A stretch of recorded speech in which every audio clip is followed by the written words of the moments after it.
Hello students, I am your physics educator. Welcomes you lotus study online centre. तो जैसा हम लोगों ने प्रीवियस लेक्चर में बात किया था बेटा, ठीक है, ये आपकी डीपीपी नंबर 1 थी जो हम लोग पहले लेक्चर में सॉल्व कर लिए हैं 1 से 15 क्वेश्चन। आज हम लोग बात करेंगे क्वेश्चन नंबर 16 से लेकर के क्वेश्चन नंबर 25 तक, मीन्स 10 क्वेश्चन का हम लोग सोल्यूशन की बात करेंगे। ठीक है, उसका क्वेश्चन नंबर आपके पास 16 था। तो आइए देखते हैं हम लोग क्वेश्चन नंबर 16 क्या कह रहा है कि A and B are two identical spherical charged bodies which repel each other with force F। तो आपको मालूम ही है, आपको मालूम बेटा कि अगर आपके पास क्या हो, दो चार्ज बॉडीज हो, ठीक है, और दोनों कैसी हो, आइडेंटिकल हो, दोनों कैसी हो, आइडेंटिकल। तो बॉडी आपके पास बेटा एक ये है, दूसरी बॉडी क्या है, बॉडी बी है, और दोनों कैसे हैं, आइडेंटिकल चार्ज है। मतलब अगर इस पर प्लस क्यू है तो इस पर भी क्या होगा, प्लस क्यू ही चार्ज होगा। ठीक है, और ये किसी फाइनाइट डिस्टेंस पर रखे हैं। मान लेते हैं फाइनाइट डिस्टेंस कितनी है, ये फाइनाइट डिस्टेंस कितनी है, ये आर है। क्लियर। कह रहा है ए थर्ड अनचार्ज स्फीयर, सपोज कर लेते हैं ये क्या है बेटा, आपके पास सी है। क्या है, C of same size is brought in contact with sphere B. ठीक है, एक आपके पास कोई तीसरा स्फीयर है, ठीक है, ये आपके पास बी है, एक तीसरा स्फीयर है, वो स्फीयर कौन सा है, सी है, और बिल्कुल आइडेंटिकल है, दोनों को कांटेक्ट में लाएंगे और इस पर चार्ज क्या है, जीरो। तो एक सिंपल सी बात है कि अगर आपके पास दो आइडेंटिकल चार्ज स्फीयर्स हैं, ठीक है, और एक आपके पास कैसा है, अनचार्ज स्फीयर, अगर दोनों को हम लोग कांटेक्ट में लाएंगे तो जो चार्ज होगा वो हमेशा कैसा जाता है, एवरेज में जाएगा। तो जो चार्ज होगा वो कितना हो जाएगा बेटा, वो हो जाएगा चार्ज आपके पास Q प्लस 0/2। इसका मतलब क्या हुआ कि जो B पर चार्ज होगा वो भी कितना हो जाएगा, B पर चार्ज हो जाएगा आपके पास Q/2, और C पर भी चार्ज कितना हो जाएगा, ये हो जाएगा Q/2। क्लियर। अब हम लोग फिर उसके बाद क्या कह रहा है, brought in contact with B and remove. फिर क्या कर लेते हैं, दोनों को हम लोग रिमूव कर लिए, and it is then kept mid point of A and B। अब हम लोग क्या करें, A और B के मिड पॉइंट पर रख दें। तो ये आपके पास क्या हो गया, ये हो गया आपके पास एक तीसरा स्फीयर हो गया C, ठीक है, और इस पर चार्ज कितना है, Q/2। और ध्यान रहे अब आपके पास B पर चार्ज Q नहीं, कितना बचा है, Q/2, और मिड पॉइंट पर इसका मतलब क्या हुआ, यहां से यहां तक डिस्टेंस R/2, यहां से यहां तक डिस्टेंस कितनी हो गई, R/2। क्लियर है। फिर कह रहा है कि find the force magnitude of force on C, मतलब सी पर कितना फोर्स लगेगा। तो आपके पास कुछ इस तरह की कंडीशन बन रही है। कंडीशन ये बन रही है कि हमारे पास क्या है, यहां पर हम लोग ऐसे ले लेते हैं, ये आपके पास पॉइंट कौन सा है, ए है, इस पर चार्ज क्यू है।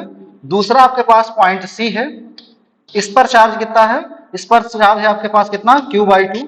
दूसरा और तीसरा पॉइंट आपके पास क्या है, तीसरा पॉइंट आपके पास है, तीसरा पॉइंट आपके पास बी है, इस पर भी चार्ज कितना है, इस पर भी चार्ज कितना है, Q/2। क्लियर। ये भी कितना है, R/2 डिस्टेंस पर, ये भी कितना है, R/2 डिस्टेंस पर। ठीक है, अब आपको मालूम है कि ये चार्ज इस पर फोर्स लगाएगा, ये भी इस पर फोर्स लगाएगा, तो नेट फोर्स आपका कितना आएगा, ठीक है, ये हमको निकालना है। तो देखो सिंपल सी बात है बेटा, ये प्लस चार्ज है और इस पर हम लोग फोर्स निकालना, कितना हो जाएगा, ये फोर्स आ जाएगा हमारे पास, force on C due to A, तो FCA लिख दें ऐसे। और बी भी इस पर फोर्स लगाएगा तो कितना हो जाएगा, वो इधर लगाएगा, बी जो लगाएगा, तो जो बी लगाएगा वो क्या हो जाएगा बेटा आपके पास, force on C due to B. दोनों फोर्स कैसे हैं, अपोजिट है। इसका मतलब नेट फोर्स कितना आ जाएगा, सो नेट फोर्स ऑन कितना हो जाएगा, सी, ये कितना हो जाएगा बेटा आपके पास। अब दोनों फोर्सेस कैसे हैं, अपोजिट। ठीक, कौन सा फोर्स ज्यादा आएगा, तो ये देखने वाली बात है। ठीक है, जो आपके पास ज्यादा है उसके कारण हम लोग क्या करेंगे, सब्ट्रैक्ट कर लेंगे। ठीक, तो अगर हम लोग निकालें तो क्या हो जाएगा, यहाँ पे ऐसे कर दे, F1 डिफरेंस F2। ठीक है, या फिर इसको हम लोग क्या कर दें, FCB डिफरेंस क्या कर दें, FCA। ठीक, इसको निकालिए बेटा, कितना आ जाएगा आपके पास, ये हो जाएगा K। CB मतलब क्या हुआ कि इसके कारण इस पर फोर्स तो कितना आ जाएगा आपके पास, ये हो जाएगा यहाँ पे, ठीक है, ये हो जाएगा हमारे पास Q/2 का होल स्क्वायर अपान R/2 का होल स्क्वायर। ठीक है, माइनस, या हम लोग डिफरेंस का साइन लगा दें, इसमें कितना हो जाएगा बताइए, ये हो जाएगा आपके पास CA निकाला तो ये इस पर लगाएगा तो कितना हो जाएगा, K Q इंटू Q/2 अपान डिस्टेंस का स्क्वायर, दैट इज R/2 का स्क्वायर। ठीक, इसको हम लोग सॉल्व करें तो कितना आ जाएगा आपके पास, देखिए ये हो जाएगा हमारे पास के क्यू स्क्वायर, यहाँ देखिए 4 ये आ जाएगा और 4 यहाँ से आएगा तो ये हो जाएगा आर स्क्वायर, और इसको हम लोग सॉल्व करें तो कितना आ जाएगा आपके पास, ये हो जाएगा हमारे पास, ठीक, ये हो जाएगा 2 के क्यू स्क्वायर, और यहाँ कितना हो जाएगा देखो, ये हो जाएगा आर स्क्वायर। इसमें ये वाला फोर्स बड़ा है, इसका मतलब क्या हुआ कि जो नेट फोर्स आएगा वो सीए की डायरेक्शन में, वो सीए किधर है, ऐसे है, तो आपके पास एफ नेट की डायरेक्शन लिया। क्लियर है, तो कितना आ जाएगा हमारे पास, ये हो जाएगा 2 में से x माइनस करिए, कितना आ जाएगा k q square by r square. Clear, तो आपके पास k q square by r square, मतलब इनिशियल कंडीशन में कितना आता फोर्स हमारे पास, जब दोनों पे क्या था चार्ज क्यू क्यू था ए और बी पर, तो कितना आता आपके पास, ये फोर्स आता है हमारे पास, इस पर भी चार्ज क्यू था, इस पर भी चार्ज क्यू था, तो ये फोर्स यही आता है, F is equal to k q square by r square. Means जितना फोर्स पहले था बाद में भी फोर्स अगर बीच में रखे तो कितना आएगा, उतना ही आएगा। इसका मतलब क्या हुआ कि ऑप्शन नंबर कौन सही है आपके पास, ऑप्शन नंबर सही है सी। क्लियर है, कोई दिक्कत नहीं होना चाहिए। अब हम लोग बात करते हैं, इसको आप लोग नोट करिए आराम से, कहीं कोई दिक्कत हो तो बताइए, वीडियो को पॉज करिए, अच्छे से नोट करिए। ठीक है, नेक्स्ट आपके पास है question number next. Question number next की बात करें हम लोग, question number 17। Question number 17 theoretical type question है। इसमें पूछा है कि when an electric dipole in a condition of stable equilibrium in uniform electric field, कि हमारे पास यूनिफॉर्म इलेक्ट्रिक फील्ड में डाइपोल कब स्टेबल कंडीशन में रहेगा। क्लियर, ये क्वेश्चन थ्योरेटिकल बहुत अच्छा क्वेश्चन है। ठीक है, तो आप क्या करें, पहले यूनिफॉर्म इलेक्ट्रिक फील्ड लीजिए, यूनिफॉर्म इलेक्ट्रिक फील्ड लीजिए, और आप लोग पढ़े होंगे कि डाइपोल जो होता है, डाइपोल में क्या होता है, इक्वल और अपोजिट चार्ज होते हैं। क्या होते हैं, इक्वल और अपोजिट चार्ज। क्लियर, ये आपके पास इलेक्ट्रिक फील्ड थी। ठीक, तो आप लोग पढ़े होंगे जब इसकी पोटेंशियल एनर्जी, तो पोटेंशियल एनर्जी कितनी आई थी, जो पोटेंशियल एनर्जी आई थी कितनी आई थी, पोटेंशियल एनर्जी बेटा आपके पास आई थी U is equal to minus p E cos theta. अब एक बात सोचिए कि डाइपोल जो है स्टेबल इक्विलिब्रियम में कब होगा, स्टेबल का मतलब आपके पास होता है कि अगर कोई भी सिस्टम है वो स्टेबल इक्विलिब्रियम में तब कहा जाता है जब उसकी पोटेंशियल एनर्जी क्या हो, सबसे कम हो, सबसे क्या हो, कम हो। तो अब एक बात सोचिए, हाँ पोटेंशियल एनर्जी सबसे कम कब होगी, तो यहाँ आपके पास 3 कंडीशन बनते थे। क्या, अगर आपके पास U मिनिमम हो तो फिर क्या होता था, स्टेबल कंडीशन है, स्टेबल इक्विलिब्रियम, इक्विलिब्रियम। ठीक है, दूसरा आपके पास क्या था कि U आपके पास बेटा क्या हो, मैक्सिमम हो, तो क्या होता है हमारे पास, ये होता है unstable equilibrium, unstable equilibrium. Clear, तो ये आप दो बातों को ध्यान देंगे। मिनिमम कब होगा बेटा, यहां देखो U is equal to minus p cos theta है, ये पोटेंशियल एनर्जी मिनिमम कब आएगी, पोटेंशियल मिनिमम तब आएगी बेटा जब आपके पास क्या कर दे, थीटा 0 रख दे, तो if theta is equal to क्या कर दे 0 डिग्री, तो आपके पास U कितना आ जाएगा, ये आ जाएगा माइनस पी, और ये क्या है, ये मिनिमम पोटेंशियल एनर्जी है। क्लियर, तो इसका मतलब क्या है कि जब पोटेंशियल एनर्जी मिनिमम होगी तो डाइपोल क्या होगा, स्टेबल होगा, और अगर पोटेंशियल एनर्जी मैक्सिमम हो तो मैक्सिमम कब होगी, जब हमारे पास थीटा कितना हो जाएगा 180 डिग्री, 180 डिग्री रखेंगे तो क्या हो जाएगा, cos 180 वैल्यू कितनी होती है, ये होती है -1, और -1 रखोगे तो कितना हो जाएगा, U आपके पास मैक्सिमम हो जाएगा, कितना हो जाएगा प्लस पी। और हम बताए थे कि पोटेंशियल एनर्जी मैक्सिमम होती है तो क्या होता है, अनस्टेबल कंडीशन, क्या होती है, अनस्टेबल कंडीशन, और ये क्या होती है, स्टेबल कंडीशन। तो आपसे क्वेश्चन सिर्फ यही पूछा गया है कि ये स्टेबल इक्विलिब्रियम में कब होगा, तो जब हम लोग क्या करेंगे, डाइपोल को इलेक्ट्रिक फील्ड के पैरेलल रखेंगे। इसका मतलब ये है कि if dipole is placed, if dipole is placed parallel to direction of electric field, direction of electric field, ठीक, it will be more stable, it will be more stable. Clear, तो ये आपके पास क्या होगा, स्टेबिलिटी कब आएगी, जब हम लोग पैरेलल रखेंगे। पैरेलल मतलब ये हुआ कि थीटा कितना आ जाए, 0 डिग्री आ जाए। तो क्वेश्चन नंबर ये क्या था, 17 था, थ्योरेटिकल था, क्वेश्चन अच्छा था, आपको कॉन्सेप्ट को समझने के लिए ये क्वेश्चन बहुत अच्छा था। ठीक है, अब हम लोग बात करते हैं नेक्स्ट क्वेश्चन की। क्वेश्चन नंबर नेक्स्ट आपके पास है बेटा क्वेश्चन नंबर 18। क्वेश्चन नंबर 18 कह रहा है, how does the torque acting on electric dipole affect it when placed in non uniform electric field. ये क्वेश्चन बहुत इंपॉर्टेंट है और बोर्ड में बार बार रिपीट किया जाता है। आप लोग पढ़े होंगे पीछे कि डाइपोल का बिहेवियर यूनिफॉर्म इलेक्ट्रिक फील्ड में कैसा होता है और नॉन यूनिफॉर्म में कैसा होता है। तो आप लोग पढ़े होंगे कि जब यूनिफॉर्म इलेक्ट्रिक फील्ड डाइपोल का रखते हैं तो उसकी जो पोटेंशियल, जो उस पर टॉर्क लगता है वो कितना लगता है, पी कॉस थीटा। कितना लगता है, पी कॉस थीटा। ठीक। लेकिन अगर हम लोग नॉन यूनिफॉर्म इलेक्ट्रिक फील्ड में रखें तो फिर क्या होगा। तो अगर हमारे पास नॉन यूनिफॉर्म इलेक्ट्रिक फील्ड का मतलब क्या होता है बेटा, नॉन यूनिफॉर्म इलेक्ट्रिक फील्ड का मतलब होता है कि इलेक्ट्रिक फील्ड हर एक पॉइंट पर क्या हो, अलग अलग हो, या तो मैग्नीट्यूड में या डायरेक्शन में या दोनों में। क्लियर। तो आपके पास एक बार इमेजिन करिए ऐसे, पहले यूनिफॉर्म का केस हम लोग इमेजिन करते हैं। तो हम लोग लेते हैं पहले किसका, यूनिफॉर्म का केस, फिर उसके बाद नॉन यूनिफॉर्म का। तो यूनिफॉर्म इलेक्ट्रिक फील्ड में क्या होता है ये पहले समझ लेते हैं हम लोग। यूनिफॉर्म इलेक्ट्रिक फील्ड के केस में, यूनिफॉर्म इलेक्ट्रिक फील्ड केस क्या करते हैं, ये आपके पास हो गई यूनिफॉर्म इलेक्ट्रिक फील्ड।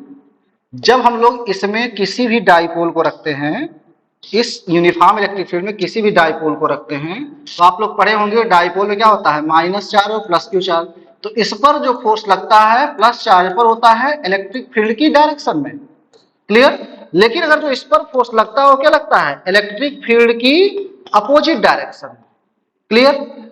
इसका मतलब अगर नेट फोर्स निकालें डाइपोल पर तो नेट फोर्स क्या आएगा, जीरो आएगा।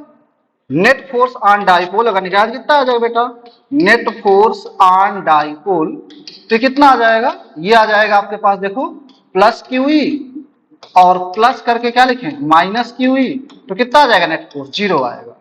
और आपको मालूम है कि अगर दो फोर्स लग रहे हैं उनका लाइन ऑफ एक्शन डिफरेंट है, एक यहां पर लग रहा है एक यहां पर लग रहा है। ठीक। तो जो हमारे पास नेट फोर्स है वो जीरो आता है और वो नेट फोर्स क्या करता है, बॉडी में रोटेशन जनरेट करता है। क्या करता है, रोटेशन जनरेट करेगा। तो इलेक्ट्रिक फील्ड क्या करेगी, इसको रोटेट कराएगी। जब रोटेट कराएगी तो आप पढ़े होंगे क्या आता है, टॉर्क आता है। क्या आता है, टॉर्क। और वो टॉर्क कितना आता है बेटा, वो टॉर्क हम लोग निकालें तो आपको याद होगा कितना आता है, p E sine theta. P E sine theta, theta क्या है, इलेक्ट्रिक फील्ड और डाइपोल मूवमेंट के डायरेक्शन के बीच का एंगल। क्लियर है। लेकिन अगर हम लोग क्या करें, नॉन यूनिफॉर्म रखें, कहा रखें, नॉन यूनिफॉर्म।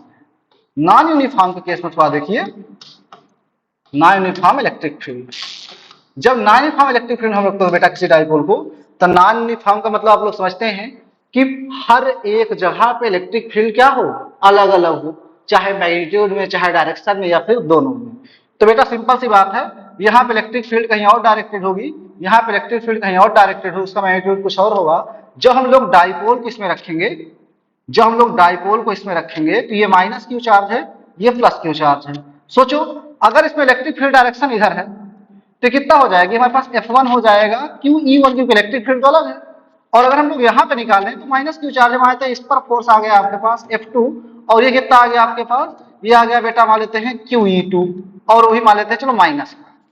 तो अब हम लोग नेट फोर्स निकाल कितना आ जाएगा, जब नेट फोर्स निकालोगे बेटा तो कितना आ जाएगा, नेट फोर्स आपके पास हो जाएगा, ये हो जाएगा हमारे पास F1 प्लस F2।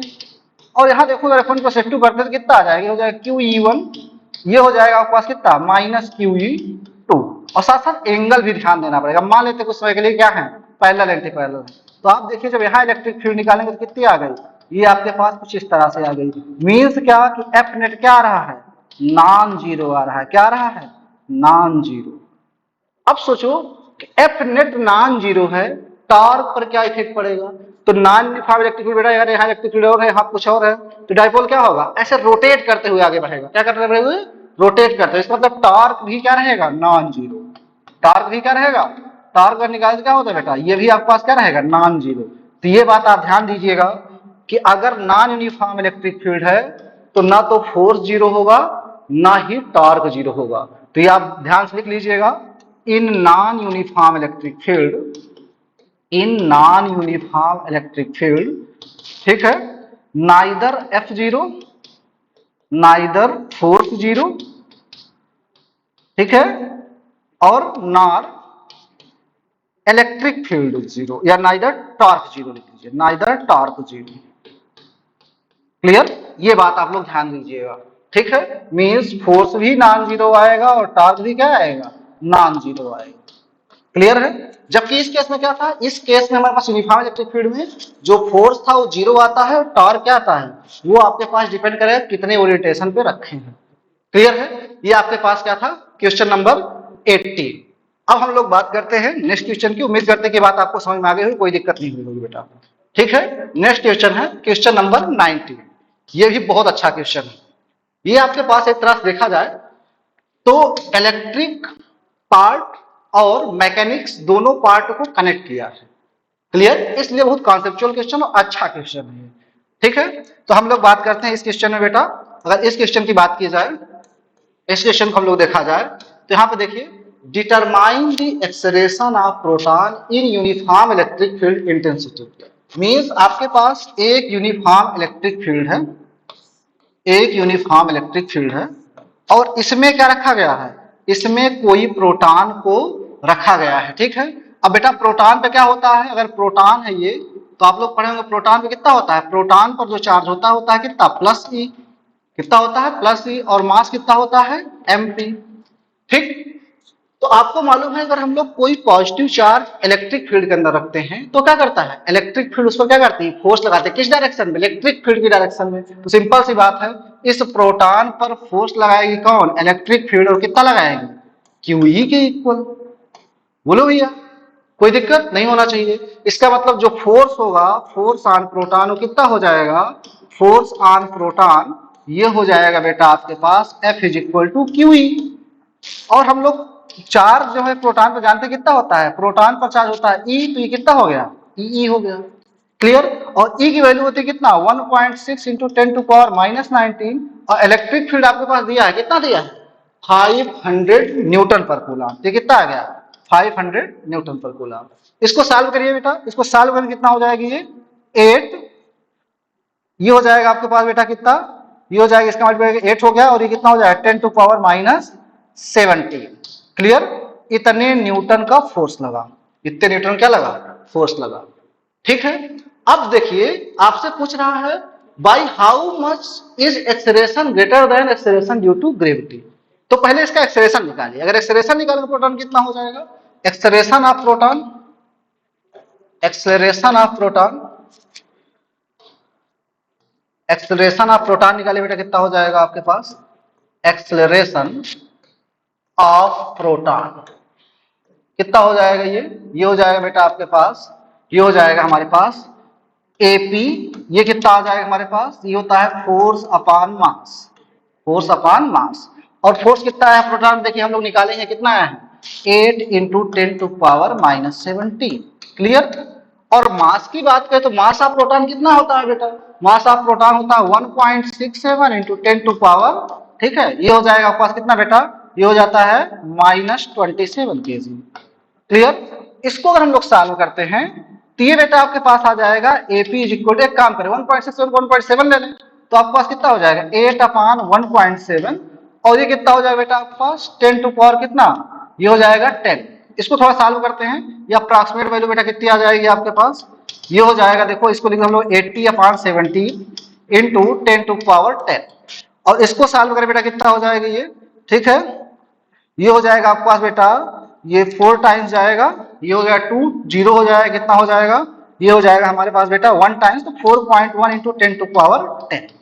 इतने मीटर पर सेकेंड की स्क्वायर से क्या करेगी, इलेक्ट्रिक फील्ड, ठीक है, इसको एक्सरेट करेगी। तो अब ये एक्सरेट हो गया बेटा आपके पास। अब आपसे पूछ रहा है कि ये जो एक्सरेशन है प्रोटॉन का, एक्सरेशन ड्यू टू ग्रेविटी के कंपेयर में कितना है। तो आपको मालूम है, आपसे जो पूछ रहा है ये पूछ रहा है कितना, ये पूछ रहा है प्रोटॉन का एक्सेलरेशन, किसके, एक्सेलरेशन ड्यू टू ग्रेविटी के रिस्पेक्ट में। अगर इसके रिस्पेक्ट निकालो बेटा कितना हो जाएगी, ये 4.1 into 10 to power 10 divided by G बोल लेते बेटा हम लोग 10। तो कितना आ जाएगा अप्रोक्सीमेटली, ये 4.1 इंटू 10 टू पावर कितना, ये हो गया 9। या फिर हम लोग ऐसे लिख सकते हैं approximate 4 into 10 to power 9 times. Clear. इसका मतलब क्या है, एक्सेलरेशन ड्यू टू ग्रेविटी के रिस्पेक्ट में ये एक्सेलरेशन क्या है, 4 इंटू 10 टू पावर 9 टाइम्स क्या है, लार्जर है। क्लियर है। ठीक है। तो बहुत अच्छा क्वेश्चन, देखिए यहाँ पे क्या हुई, इलेक्ट्रिक फील्ड को मैकेनिक्स से रिलेट करके पूछा गया है। ठीक है। तो ये क्वेश्चन बहुत ही इंपॉर्टेंट है, इसको नोट कर लीजिए आप लोग। हम लोग बात करते हैं नेक्स्ट क्वेश्चन। ठीक है। नेक्स्ट क्वेश्चन आपके पास क्वेश्चन नंबर 20। क्वेश्चन नंबर 20 कह रहा है, ऐसा क्वेश्चन हम लोग क्लास में कर ये भी है आराम से, कोई दिक्कत नहीं आनी चाहिए। A 10 microcoulomb charge is divided into two parts. आपके पास एक 10 माइक्रोकूलम का चार्ज है, उसको दो पार्ट डिवाइड करते हैं। Placed at 1 centimetre distance so that the repulsive force between them is maximum. ठीक है, उनको इस तरह से रखें कि रिपल्सिव फोर्स क्या आ जाए, मैक्सिमम आ जाए। क्या आ जाए, मैक्सिमम आ जाए। ठीक है, तो चार्ज की वैल्यू क्या होगी, तो सिंपल सी बात है, इसके लिए हमने एक कॉन्सेप्ट सिखाया था आपको कि मान लेते हैं बेटा आपके पास क्या है, एक चार्ज है कैपिटल क्यू, इसको दो पार्ट में ब्रेक करते हैं। तो मान ले बेटा एक पार्ट क्यू है, दूसरा कितना हो जाएगा, क्यू माइनस क्यू। क्लियर। और ब्रेक करके क्या करते हैं, 1 सेंटीमीटर डिस्टेंस पर रख देते हैं। तो मान लेते हैं बेटा कि एक पार्ट आपके पास क्या हो गया, एक चार्ज हो गया आपके पास क्यू, दूसरा चार्ज कितना हो गया बेटा आपके पास क्यू माइनस क्यू। दोनों को हम लोग आर डिस्टेंस पर रखते हैं। ठीक, तो अब कह रहा है कि ये चार्ज जो ब्रेक हो रहा है कितने कितने पार्ट में जाए कि आपके पास जो फोर्स आए वो क्या आ जाए, मैक्सिमम आ जाए। तो सिंपल सी बात है, इसमें हम लोग फोर्स लिखे बेटा, तो फोर्स कितना आ जाएगा, फोर्स ऑन चार्जेस, ये कितना आ जाएगा बेटा आपके पास, एफ हो जाएगा हमारे पास के क्यू, क्यू माइनस कितना हो जाएगा, ठीक है, ये हो जाएगा आपके पास कितना, क्यू माइनस क्यू अपान कितना हो जाएगा बेटा, आर स्क्वायर। क्लियर। अब देखो ये जो फोर्स है वो आर के साथ नहीं चेंज कर रहा है, किसके साथ चेंज कर रहा है, स्मॉल क्यू के साथ। और स्मॉल क्यू के साथ चेंज कर रहा है तो हम लोग क्या करते हैं, मैक्सिमम मिनिमा का कॉन्सेप्ट लगाते हैं। और आप लोग मैक्सिमम मिनिमा कॉन्सेप्ट पढ़े होंगे, क्या पढ़े थे मैक्सिमम मिनिमा कॉन्सेप्ट बेटा, कि हम लोग कोई ही मान लेते हैं फंक्शन, उसका मैक्सिमम मिनिमा चेक करना है, हम लोग क्या करते थे, फॉर मैक्सिमा या मिनिमा हम लोग करते थे क्या, उस फंक्शन का डेरिवेटिव निकालते थे, ऐसे D F by D x, और उसको इक्वल टू जीरो पुट करते थे। पुट करके यहां से क्या करते थे, find the value of x, find the value of x. Clear. जब आपके पास एक्स वैल्यू मिलती थी क्या करते थे, डबल डेरिवेटिव करते थे, दोबारा दोबारा करते थे बेटा। इसके लिए हमारे पास क्या आई थी, दो कंडीशन। अगर आपके पास क्या आया था, ये वैल्यू आई थी लेस देन जीरो, तो हम लोग क्या बोले थे, मैक्सिमम। ठीक है, और अगर क्या आई थी, ग्रेटर देन जीरो आई थी, तो क्या बोले थे, मिनिमम। बस यही काम हमको यहां पे भी करना है। क्लियर। अब हम लोग इस फोर्स को डिफरेंशिएट करके साथ क्यू के साथ, क्योंकि क्या है, क्यू के रिस्पेक्ट में एक्सचेंज हो रहा है। So D F by D Q कितना आ जाएगा बेटा आपके पास, हम लोग यहां पे बात करें कि हो जाएगा के बाई आर स्क्वायर, तो बाहर आ जाएगा। ये कितना हो जाएगा, ये हो जाएगा आपका बेटा क्या, D by D Q of Q into capital Q. बोलिए, और इसका कितना हो जाएगा, D by D Q of Q square. कोई दिक्कत नहीं होनी चाहिए। अब यहां पर हम लोग देखें बेटा, तो यहां पर देखिए आपके पास क्या है कि के बाई आर स्क्वायर तो बाहर ही रहेगा, यहां पर लोग डिफरेंशिएट करेंगे तो क्यू तो बाहर आ जाएगा। इसका कितना हो जाएगा, ये हो जाएगा हमारे पास 1, मतलब यहां आया कितना, कैपिटल क्यू, और यहां करेंगे कितना हो जाएगा, 2 क्यू आ जाएगा। क्लियर। अब हम लोग क्या करेंगे बेटा, अब आपको मालूम मैक्सिमम मिनिमम के लिए क्या करते हैं, डी एफ जीरो करते हैं, और मैक्सिमम हम लोग क्या करेंगे, ये हमारे पास जो फोर्स आ रहा है डी बाई डी क्यू क्या करेंगे, जीरो के ऊपर पुट करेंगे। जीरो के ऊपर पुट करेंगे कितना आ जाएगा आपके पास, जीरो के ऊपर पुट करेंगे कितना हो जाएगा, k by r square q minus 2 this is equal to 0। और ये बेटा देखो ये टर्म तो नहीं हो सकता, क्योंकि क्या है, ये आपके पास कांस्टेंट है, तो जो आपको पता है जीरो, और आर स्क्वायर जीरो है तो फोर का स्क्वायर। क्लियर। तो हम लोग क्या करेंगे, ये टर्म तो जीरो है, जीरो का कितना आ जाएगा, q इक्वल टू माइनस, इसका मतलब q q minus 2 equal to 0, q minus 2 equal to 0 के कितना आ जाएगा आपके पास, ये आ जाएगा आपके पास q माइनस 2 इक्वल टू 0। तो हम लोग क्या है, q इक्वल कितना आ जाएगा, q मींस q कितना आ जाएगा, q1। अब सोचो जो ये वाला पार्ट है कितना आ जाएगा, q1, और ये वाला कितना हो जाएगा, इसको सारा q माइनस q वाला कितना आ जाएगा, ये आ कितना, q1। मींस अगर हम लोग चार q लेंगे तो दोनों पार्ट कितने आएंगे, q बाई 2 q बाई 2, इसके लिए मैक्सिमम या मिनिमम लेते हैं। आपको पूछा है मैक्सिमम के लिए, तो ये दोबारा करके तो नेगेटिव वाला का आप चेक करेंगे, और क्या करेंगे, नेगेटिव वाला। ठीक, इसका मतलब क्या है, मैक्सिमम वैल्यू नहीं रहेगा।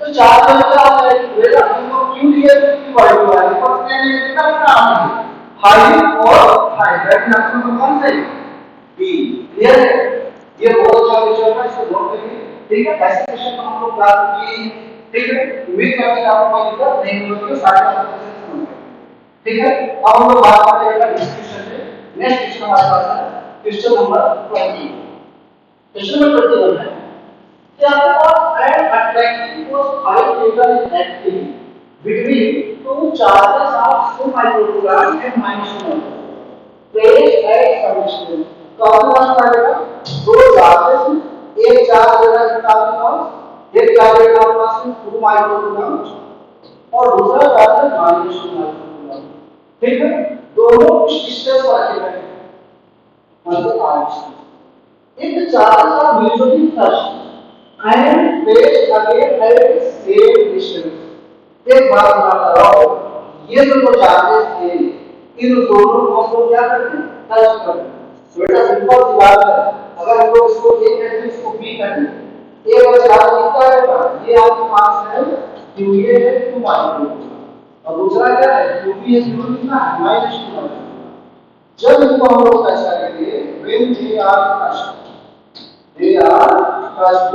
जैसे बेटा हम लोग टच करेंगे अगर दोनों क्या है आइडेंटिकल चार्ज है तो हमारे पास जो चार्ज होता है बेटा वो हो जाएगा आफ्टर टचिंग दी बॉडी या after touching the charges after touching the charge बेटा ये जो फोर्स हुआ जब हम लोग क्या करें जो नेट चार्ज है वो कितना हो जाएगा जो नेट चार्ज हुआ ठीक है वो कितना हो जाएगा आपके पास नेट चार्ज आ जाएगा आपके पास ठीक है ये हो जाएगा हमारे पास 2 -2 कितना आ जाएगा आपके पास ये आ जाएगा g कितना आ जाएगा g तो जो न्यू फोर्स होगा वो कितना हो जाएगा न्यू फोर्स हो जाएगा आपके पास न्यू फोर्स हमारे पास आ जाएगा ये हो जाएगा F k ये भी 0 अपॉन r कितना आएगा ये आ गया आपके पास g इसका मतलब है कोई फोर्स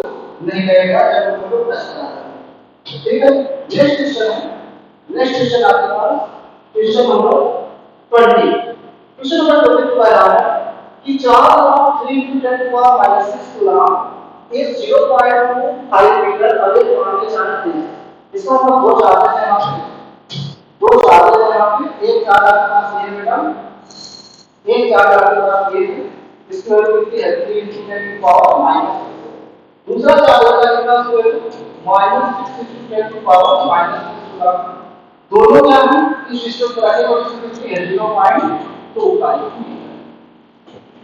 क्लियर ठीक है अब कह रहा है what is the force on 3 × 10⁻⁶ ठीक है पूरा इसका मतलब क्या है इस पर ये कितना होता है तो आप लोग इस पढ़े अगर हम लोग इसको 4 गुना इसको 4 गुना करें तो force on charge 1 force on charge 1 due to 2 इसको लोग क्या बोलते हैं F1 और ये कितना हो जाएगा कि Q1 Q2 बाय कितना r ठीक और आपको मतलब ये इसको लगा उतना ये भी लगेगा इसका मतलब क्या है फोर्स ऑन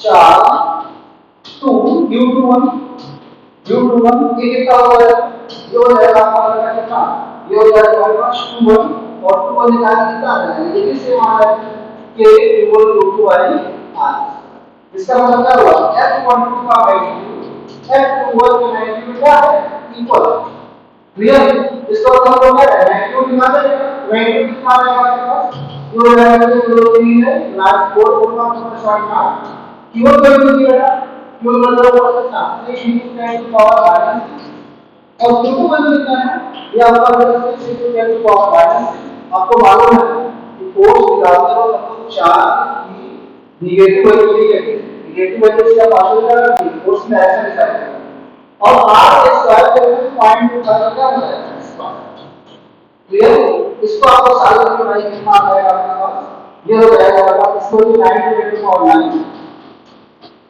इसको भी वैल्यू कर सकते हैं 18 × 10⁻⁻⁴ और ये जो है इसको 1/4 हम लोग तो ये कितना आ जाएगा आपका, जो रहेगा 16 into 9 into 18, जो रहेगा ये और कितना रहेगा माइनस।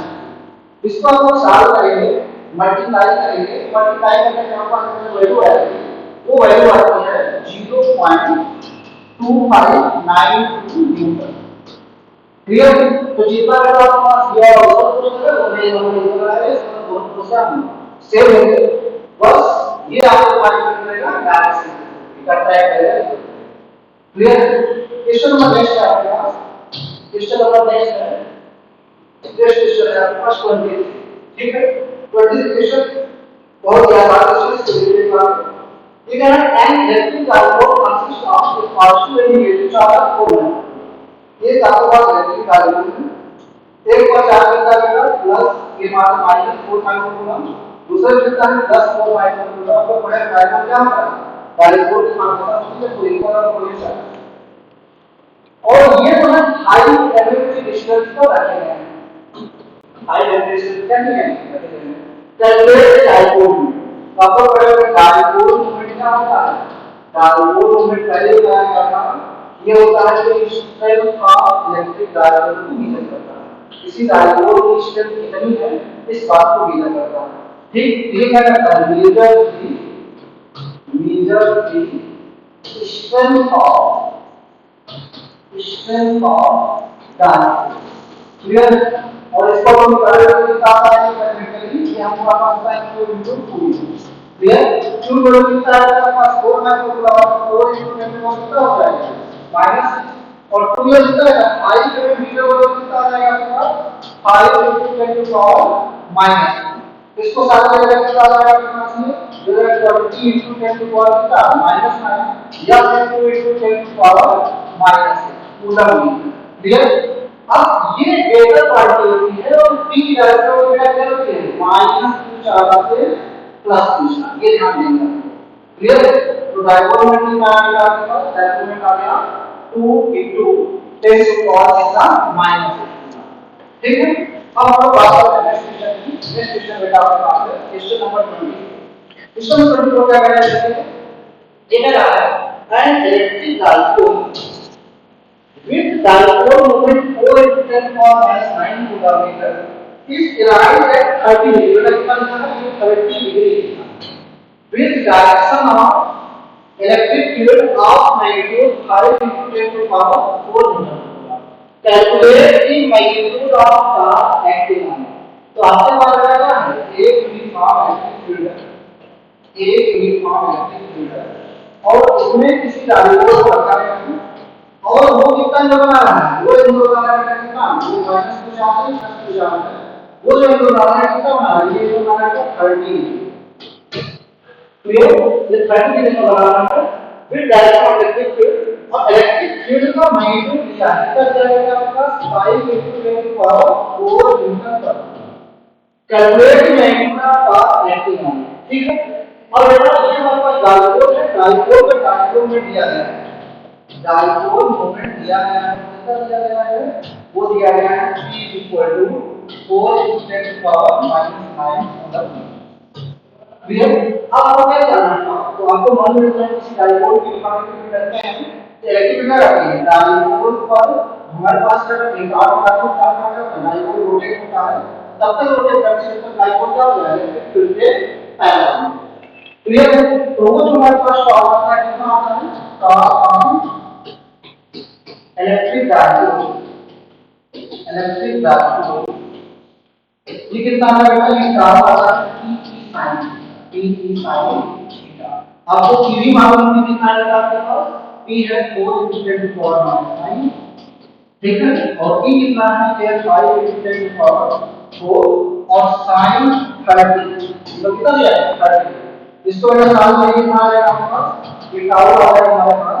देखिए इसको मल्टीप्लाई करके कितना हो जाएगा 4 5 का कितना हो जाएगा 20, और पावर के साथ में कितना हो जाएगा आपके पास, देखिए -5 प्लस 4 ये कितना हो जाएगा -9 प्लस 4 कितना हो जाएगा -9 प्लस 4, और sin जो आपके पास 30 का लोग इसे डिवाइड बाय तो कितना हो जाएगा इसका मतलब टाउ कितना आ जाएगा आपके पास 10 into 10 to power -9, और इसके हम लोग बात करें कितना हो जाएगा 10 to power कितना बेटा -4 न्यूटन।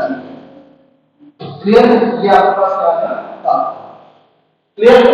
अब इस तरह से हम लोग बात करते हैं आज के टॉपिक का लास्ट क्वेश्चन, जो क्वेश्चन नंबर क्या है? 20। क्वेश्चन नंबर 25 का है ना, ये देखिए हमको क्वेश्चन नंबर 25 का आ रहा है। ठीक, क्वेश्चन नंबर 25 का आ रहा है। ये आपके पास क्वेश्चन दिया गया है, क्या करा है आपके पास? एक point charge of 2 microcoulomb is at the center of cubic Gaussian surface 9 centimeter in each। आपके पास क्या है? एक क्यूब है और वो क्यूब आपके पास क्या है? इस तरह हमारे पास क्या है? कोई क्यूब है, ठीक है? इसके सेंटर पर चार्ज लगा गया है, चार्ज कितनी है? 2 माइक्रोकूलम। कितनी है? 2 माइक्रोकूलम, ठीक है? और इसकी जो साइड है कितनी साइड है? ये आपके पास साइड दिया गया है 9 सेंटीमीटर। कितना दिया गया है? 9। तो आपने पूछा what is electric flux through the surface.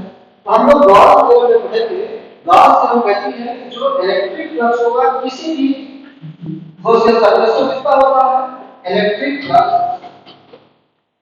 Through any Gaussian surface, through any Gaussian surface, ये कितना होता है? ये आपके पास होता है I equal to Q upon S। यहाँ ध्यान देने वाली ये है कि गॉसियन सरफेस किसी का शेप हो सकता है, चाहे सर्कुलर होगा, रेक्टेंगुलर होगा, सिलेंडर होगा, फ्लक्स हमेशा क्या होगा? Q अपॉन S होगा।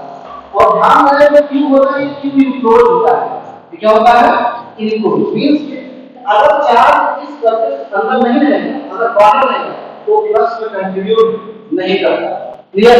अगर हम लोग इसको साथ में निकाल रहे हैं, पास Q को निकाल दिया है, Q को दिया जाएगा 2 माइक्रोकूलम, 2 माइक्रोकूलम का कितना हो जाएगा? 2 × 10⁻⁻⁻, और S का वैल्यू कितना होगा? 8.85 × 10⁻⁻12। इसको आपको साथ में करके कितना आ जाएगा? 5 आ जाएगा +2 अपॉन 8.85 into 10 to power कितना हो जाएगा? ये देखो, ये माइनस को ऊपर को कितना हो जाएगा? प्लस। और इसको अगर हम लोग साथ में क्या कितना आ जाएगा? 20 अपॉन 8.85 into 10 to power 5। इसको आपको साथ में कितना आ जाएगा? 5 इक्वल टू 2 पॉइंट समथिंग आ जाएगा। आपको साथ में लेके बताइए 10 पर कितना हो जाएगा? यूनिट क्या हो जाएगा बेटा? आप लोग पढ़े होंगे, फ्लक्स का कितना होता है? E a cos।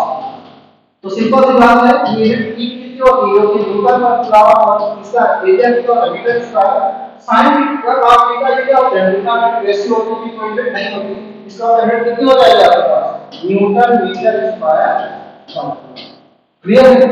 तो आज के लेक्चर में ही तक, इसके आगे हम लोग नेक्स्ट लेक्चर में आएंगे। नेक्स्ट लेक्चर में आपके पास क्वेश्चन नंबर 26 से 50 तक होगा। आप हमारे चैनल सब्सक्राइब करके रखिए, ठीक है? आपको सारी अपडेट्स हम मिलती रहेंगी, चाहे फिजिक्स की हो, केमिस्ट्री की हो, बायोलॉजी की हो, ठीक है? और भाई के तरीके अच्छे हैं, आप लोग आराम से सब्सक्राइब करिए, ठीक है? थैंक यू, धन्यवाद।